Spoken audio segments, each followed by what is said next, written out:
Hello, everyone, and welcome. As a specialist in modern hotel operations and AI-driven performance, it's my pleasure to welcome all of you, the students of Europe Hotel School, to this session. Today, we're tackling a classic challenge in the hotel world. You've got two incredibly powerful teams, sales and revenue management, and they're often, well, locked in a kind of silent battle. One is chasing huge contracts, the other is protecting profit, night by night.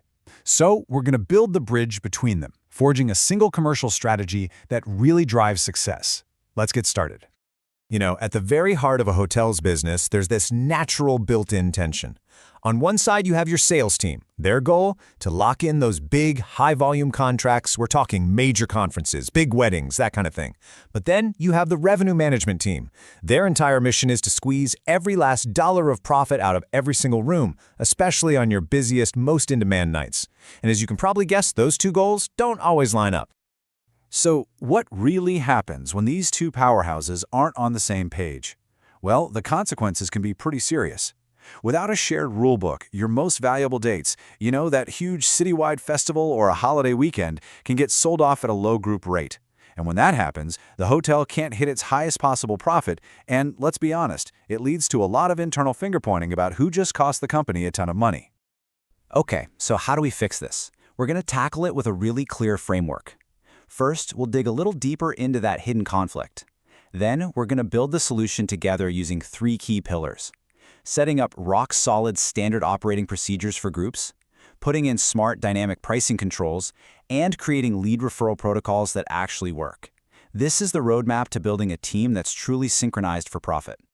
The real solution here isn't about one team winning an argument over the other. Not at all. It's about creating a shared playbook. A formal set of rules that both teams have to live by day in and day out. This kind of discipline, this procedural alignment, is the absolute foundation of high-yield commercial management in any hotel that wants to be successful. All right, let's dive into our first pillar, Standard Operating Procedures, or SOPs for group bookings. Look, group business is fantastic. It's great for securing revenue way out into the future. But it also carries a pretty significant risk. Think about it. You're taking a massive chunk of your hotel's inventory completely off the market, and you have to have strict rules to manage that risk properly. And here's the most important part.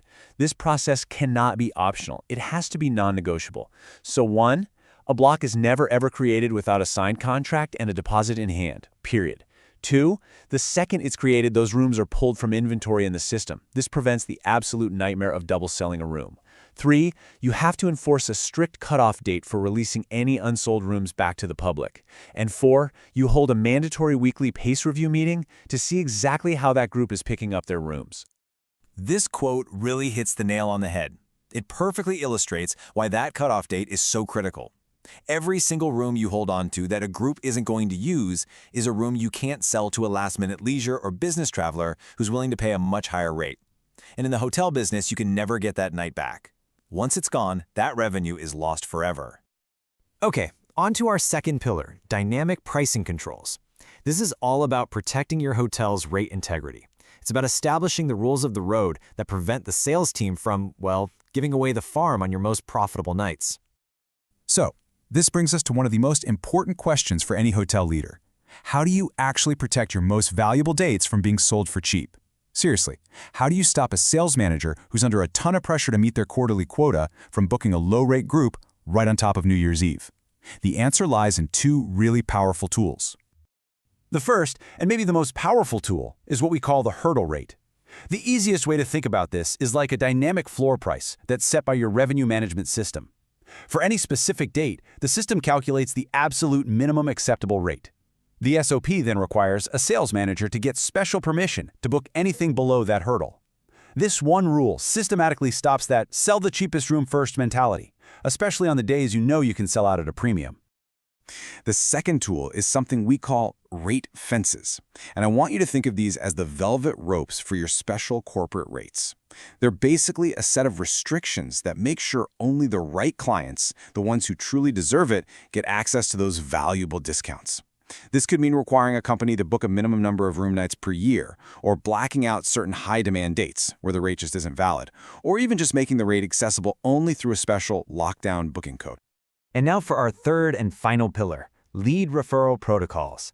This is all about breaking down the silos between departments to maximize the total revenue of the hotel. We're talking way beyond just room sales. It's a formal system that ensures every single potential lead gets sent to the team that can get the most possible value from it. Let's walk through a quick story to see how this works in the real world. So, imagine a call comes into your reservations desk. The person on the phone wants to book a block of more than 50 rooms for a corporate meeting. Now, the reservations agent could just quote them a standard group rate for the rooms. But a good SOP says otherwise. That protocol mandates that any inquiry of this size is immediately and formally handed off to the sales and events team. And why is that so important? Because a reservations agent is trained to sell individual rooms. The sales team is trained to see the entire opportunity. And that one simple handoff unlocks the potential for so much more revenue. The sales team can now start a conversation about upselling high-margin items like meeting room rentals, audio-visual equipment, and maybe a fully catered lunch or dinner. What started as a simple inquiry about rooms has now transformed into a massive source of total hotel revenue, all thanks to a simple, formal protocol. So, after all this work, what's the big payoff? Well, by putting these 3 pillars in place, you literally transform 2 departments that could be in conflict into a single, synchronized commercial team. The entire focus of the hotel shifts away from just booking volume to maximizing overall sustainable profit. It's a complete game changer. So let's just quickly recap the foundation of high-yield management. It is built on these 3 non-negotiable pillars. Number 1, strict, clear SOPs for your group inventory.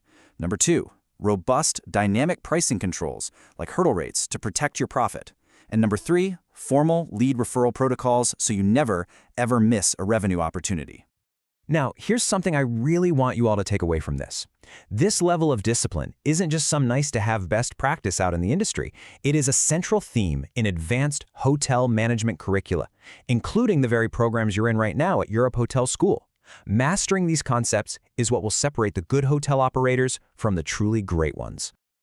So I'm going to leave you with one final thought to carry with you into your amazing careers. As you step into leadership roles, always ask yourself this critical question.